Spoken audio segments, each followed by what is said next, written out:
बिस्मिल्लाहिर्रहमानिर्रहीम। नवाज़ ख़ान बाबा views YouTube channel की जानिब से आप सब लोगों को हमारा सलाम कबूल हो। अस्सलामु अलैकुम। हमें उम्मीद है कि आप सब लोग जहाँ जहाँ भी हैं अपने अजीज़ व अकारिब के साथ, अपने दोस्त के साथ, अपने ख़ानदान और अपने अहल खाना के साथ बखैर व आफ़ियत भी होंगे और खुश व खुर्रम भी होंगे। हमारी दुआ है कि अल्लाह ताला आपकी ये खुशियाँ देर तक सलामत रखे और उनमें मज़ीद इजाफ़ा भी फरमाए। आमीन। आज के वीडियो में आगे बढ़ने से पहले हमारी हमेशा की तरह आपसे गुजारिश है कि आप हमारा चैनल ज़रूर सब्सक्राइब करें, लाइक करें, शेयर करें और बेल आइकॉन का बटन दबाना ना भूलें, क्योंकि उसके साथ हमारी हर आने वाली वीडियो का नोटिफिकेशन जो है वो आपको बार वक्त मिलेगा और आपको हमारी वीडियोस के बारे में इल्म होता रहेगा, उनके टाइमिंग के बारे में आप उससे इस्तिफ़ादा हासिल कर सकेंगे। मेरे आज के वीडियो का मौजू इमरान खान के चीफ जस्टिस बंदियाल से रब्ता करने के बारे में है। आज शाम को इमरान वसीम साहब ने ये खबर ब्रेक की है और जब मैंने इसका खोज लगाया तो तफसीलात कुछ मालूम हुई। उनके मुताबिक इमरान नियाज़ी के इस राब्ते के पीछे क्या कहानी है और क्या अवामिल कार फरमा है। इसके पीछे असल में हुकूमती अकाबरीन की तरफ से आने वाले वो इशारे हैं जिनसे ये नज़र आता है कि मौजूदा असम्बली को वक्त से 3 या 4 दिन पहले तहलील करने की एडवाइस सदर मुमलकत को भेज दी जाएगी,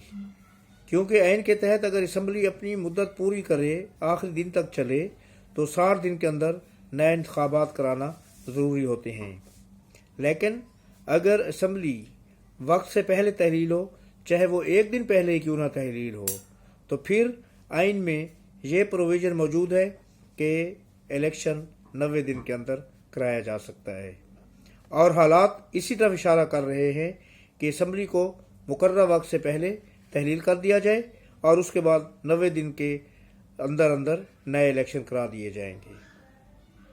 और हुकूमती हलकों में एक और सोच भी है लोगों में, कुछ लोगों में वो सोच ये है कि निगरान हुकूमत को 90 दिन की बजाय कुछ लंबा वक्त दिया जाए, जो कि 6 महीने से 1 साल का हो सकता है, ताकि निगरान हुकूमत इमरान खान के केसेस को भी पाया तकमील तक पहुंचा सके और IMF की जो शराइत हैं उनके मुताबिक अपने माशी मामलात जो है ना उनको भी सुधार सके, उनको भी पाया तकमील, जो IMF का प्रोग्राम है उसको भी पाया तकमील तक पहुंचा सके, उसके ऊपर मुकम्मल अमल दरामद हो जाए और फिर बाद में वहाँ से नई आने वाली मुंतखब हुकूमत इनान इक़्तिदार संभाले।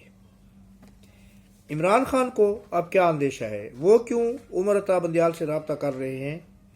वो आर्टिकल 184(3) की दरख्वास्त के तहत सुप्रीम कोर्ट में आइनी दरख्वास्त दायर कर रहे हैं। ये दरख्वास्त लाहौर हाई कोर्ट के उस फैसले के खिलाफ भी होगी जिसके तहत इमरान साहब के ख्याल में शफाफियत के अमल को मद्देनज़र नहीं रखा जाएगा। उनको खदशा है कि आम इंतखाबात में शफाफियत के तकाजे पूरे नहीं किए जाएंगे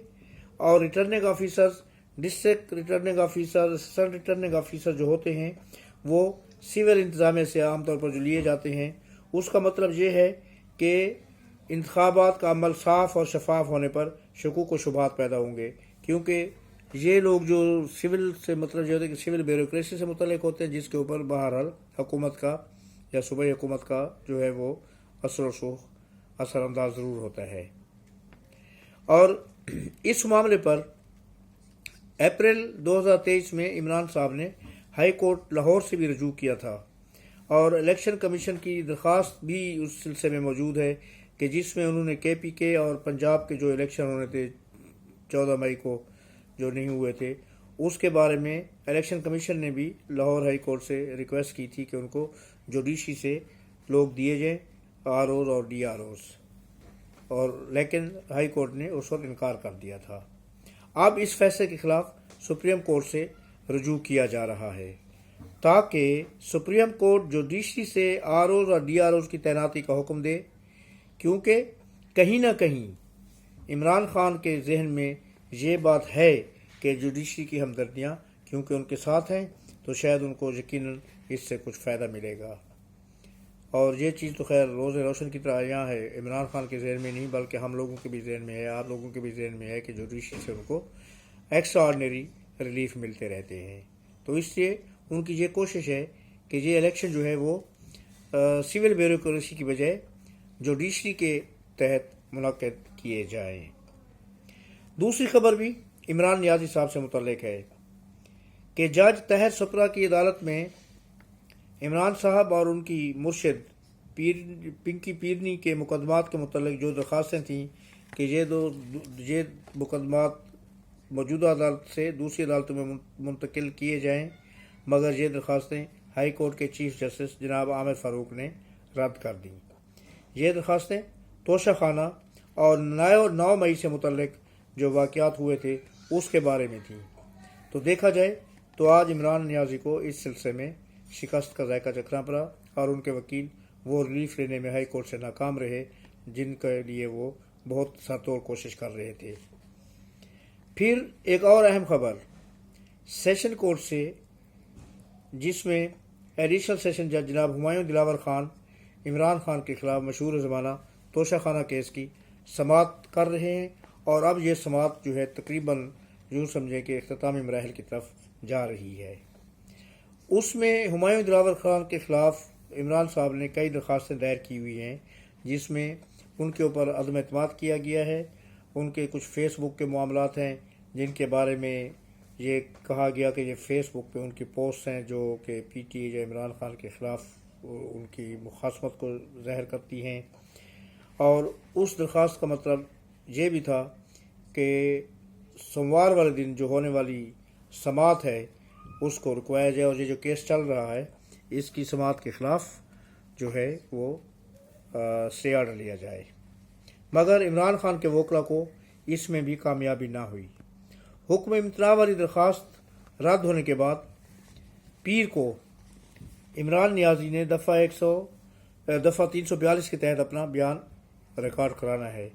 لیکن ایک اور درخواست کے مطابق ان کے تمام کیسز یکجا کر کے ان کی سماعت اکٹھی کرنے کے لیے جو درخواست دی گئی تھی، تو توشہ خانہ کیس میں عمران نیازی نے اپنی سماعت اگست تک ملتوی کرانے کی درخواست کی تھی، لیکن دوسری درخواست تو تھی وہ یہ تھی کہ ان کے تمام کیسز یکجا کیے جائیں، تو 50% ریلیف ان کو ملا ہے، یعنی کہ ان کی وہ درخواست جو تھی کہ جس میں تمام کیسز یکجا کر کے ان کی سماعت اکٹھی کی جائے وہ تو منظور ہو گئی ہے، لیکن عمران خان نے جو درخواست دی تھی کہ ان کے جو توشہ خانہ کا کیس ہے ہمایوں دلاور کو دی تھی اپنے سیشن جج کورٹ میں، ٹرائل کورٹ جو ہے اس میں،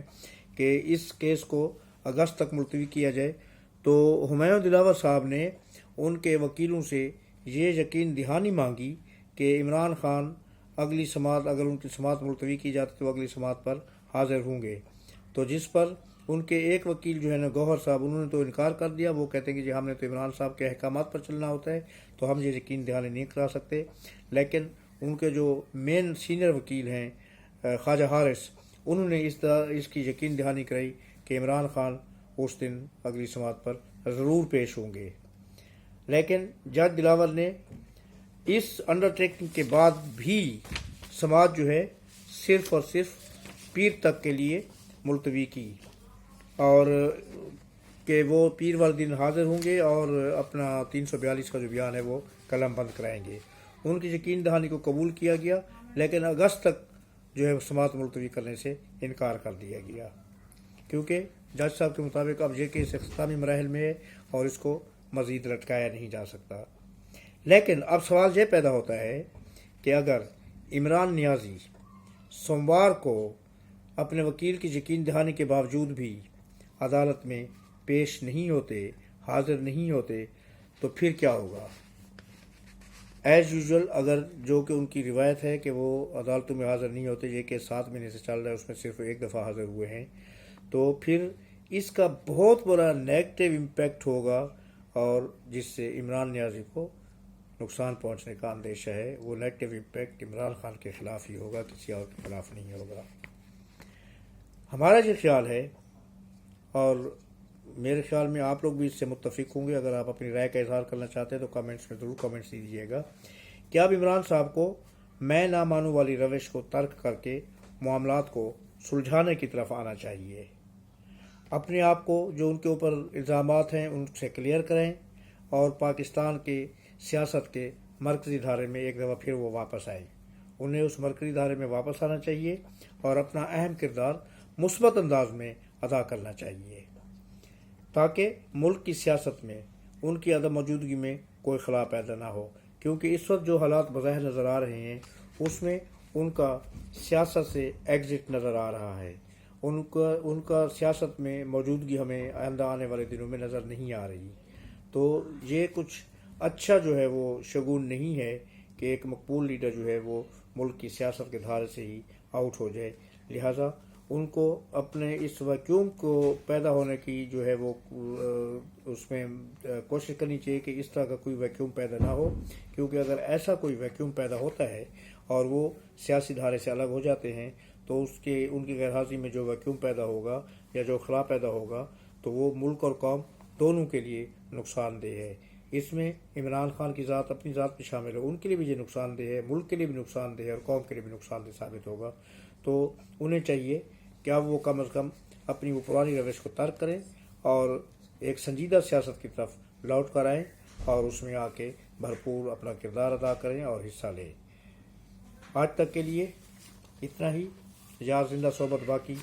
तो अगले वीलॉग के साथ जल्द आपकी खिदमत में हाजिर होंगे। उस वक्त तक के लिए इजाज़त दीजिए। अल्लाह पाक आपका हामी नासिर हो। अल्लाह निगहबान। अल्लाह हाफिज़। अस्सलाम वालेकुम और शुक्रिया।